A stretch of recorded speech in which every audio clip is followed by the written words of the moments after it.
Hello, my name is Kira Gale, and about 30 years ago I invented the basic bean recipe. We've used it ever since, and I think it is the solution to beans. Uh, it's one standard recipe for beans and peas of all kinds. It's simple. You don't think about it because it's the same procedure, and then you freeze them in small packages, and you can add any other kinds of ingredients that you want. So you have variety and flexibility. You've got much more nutritious beans than you'll get in the store, and it doesn't cost very much. It costs a lot less. The reason I invented the beans is because I got tired of having a recipe for baked beans or bean soup. It was too much to eat, and we got tired of it before I got done with the beans. So that was the origin of it. Now the problem, or let's say the controversy about my beans, is that I believe in using the soaking water. And most recipes tell you to discard the soaking water because they believe it causes flatulence. Well, get over it. And either don't eat so many beans and get your body adjusted to it, or use a product like Beano or something. But the soaking water contains nutrients. What is it after all? A bean is a little embryo. It's a little seed. It's going to grow into a plant. And what is inside that bean but nutrition for the little plant to grow? So that's why we don't want to throw away all of those wonderful things that are inside the bean.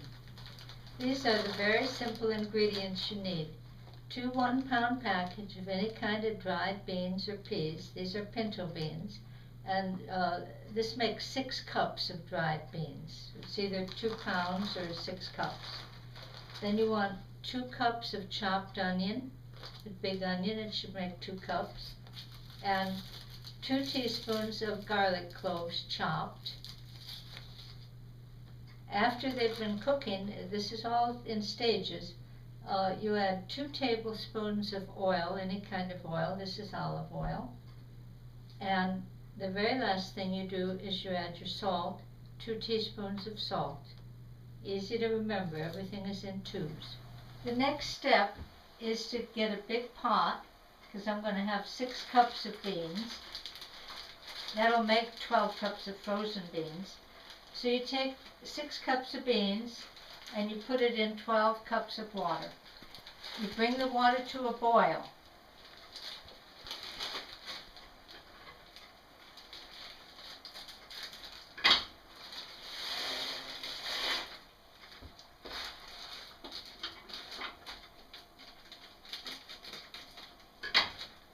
Don't add anything else at this time, because all this is soaking.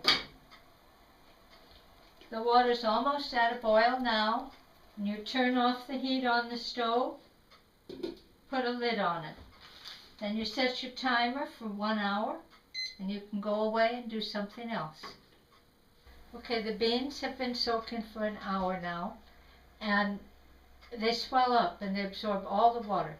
So then you add in more water, hot water, and it'd be about 1 inch over the top of the beans. At this time is when you're going to add in the garlic and the onion.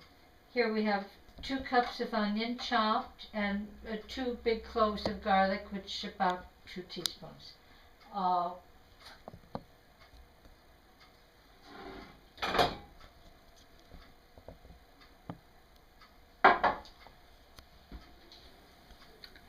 While the beans are cooking, I want to tell you about how I once worked for the Nebraska Dry Bean Commission, taking photographs of beans. I don't actually remember how it came about, but it was great. It was out in western Nebraska, and that's maybe the capital of great northern bean growing. and I had a great time arranging pictures of food and plates and what have you. But I just disagreed about the basic premise that you throw away the soaking water. And I think maybe there was a little issue of baking soda in the water too, which I don't agree with. So there wasn't a future for me with the bean people. And I notice now in going around the internet that there seems to be a little bit of acceptance that you can not throw away the soaking water. And I would encourage you to try it. You'll find they taste really good. They taste different than what you're used to.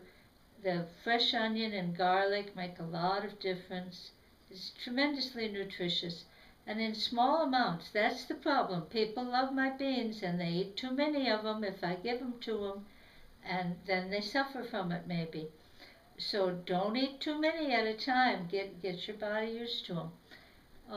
The other thing is now it's been more than an hour because things happened. So that's all right. You know, what you want is the beans to smell good. You want them to swell to their maximum size. You want to make sure that they're able to swim around in their little juices while they're cooking. You don't want them touching each other too crowded. But of course you don't want too much juice, so you let it boil down. When it is at this stage, when they've swollen to maximum size and they're soft, then you add the oil because oil stiffens the bean coat and won't allow it to expand anymore. That's the reason you delay with the oil. Then after 15, 20 minutes like that, 30 minutes, whatever, then you add in your salt. I don't think you should add in more than at most a tablespoon. You could add more salt at the table. Uh, so we're going to do that, and then I'll show you how I cook them up for bean burritos, and I'll show you some frozen beans that we made before.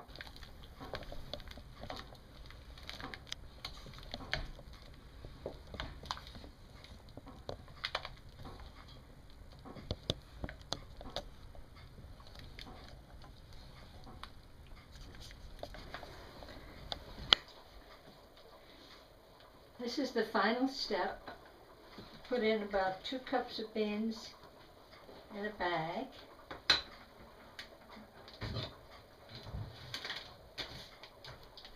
And they'll keep in the refrigerator for a week without any problem, and certainly for some months in the freezer.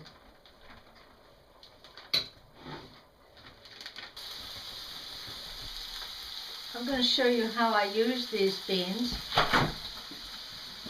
First, you take out a package of frozen beans from your freezer. Let them thaw out, either microwave it or wait a while. And then you'll have a package of defrosted beans. Here I have half a pound of ground hamburger. I've fried it lightly. And then I just add in the beans. Mix them together. If you're somebody that likes spices, this is the time that you could mix them in, because my husband doesn't really like spices. I go with mild picante sauce, and I add it later, and that way I can vary it, but it'd be a good time to do it now. You could add in chopped green pepper or whatever, a little bit more onion if you wanted. But this is nice. So from here, we make bean burritos. That's the next step. Now I'm going to show you how I make bean burritos. I can make them straight beans, or in this case, the bean and the hamburger. I just get a taco-sized shell, and I spread this out, as you see, and I add on some mild picante.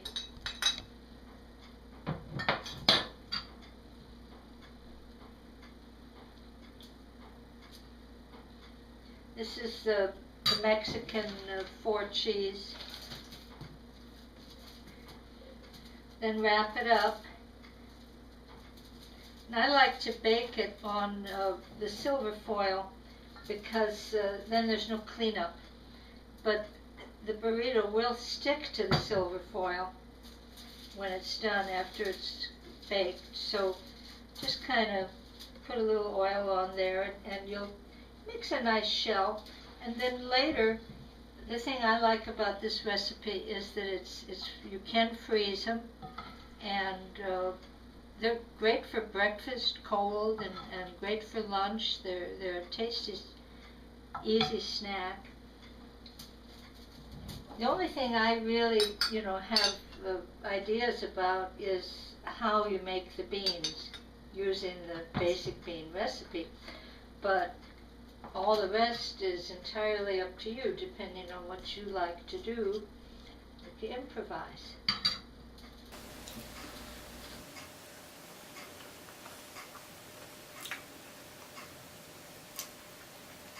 Enjoy.